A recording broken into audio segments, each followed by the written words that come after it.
No writer perceived the defects of the Declaration as clearly as Edmund Burke, whose commentary on the French Revolution, Reflections on the Recent Revolution in France in 1790, written in the year after the Revolution had been set in motion, is an astonishing example of his ability to see to the heart of things and to predict the way in which they are bound to go.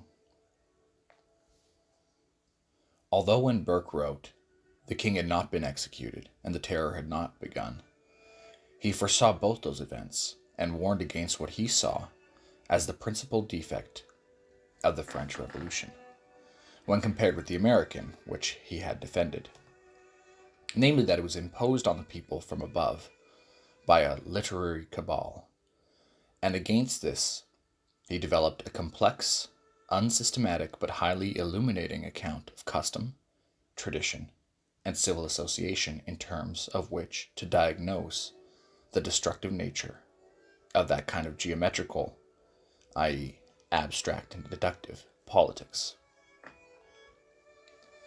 Burke here recognizes that freedom is always in jeopardy and must be protected by the law. And he is clear that modern society must be organized politically by a government that is to a certain measure independent of religious, tribal, and family ties.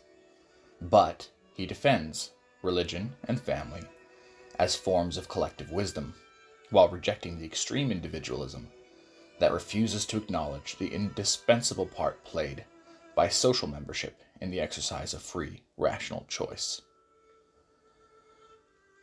Burke's argument gives a detailed and subtle defense of the social inheritance that makes popular sovereignty possible, against the intellectuals who wish to tear down all settled laws and institutions in the people's name.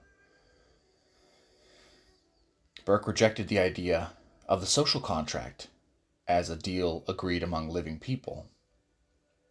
Society, he argued, does not contain the living only. It is an association between the dead, the living, and the unborn. Its binding principle is not a contract, but something more akin to trusteeship. It is a shared inheritance for the sake of which we learn to circumscribe our demands, to see our own place in things as a part of a continuous chain of giving and receiving, and to recognize that the good things we inherit are not ours to spoil, but ours to safeguard for our dependents.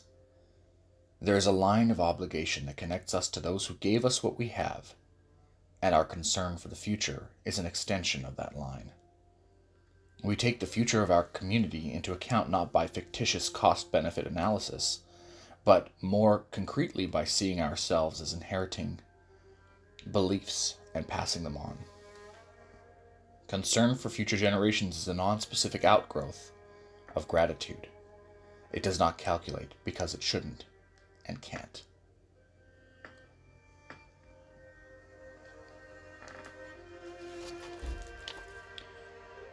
Roger Scruton, Conservatism, an invitation to the great tradition.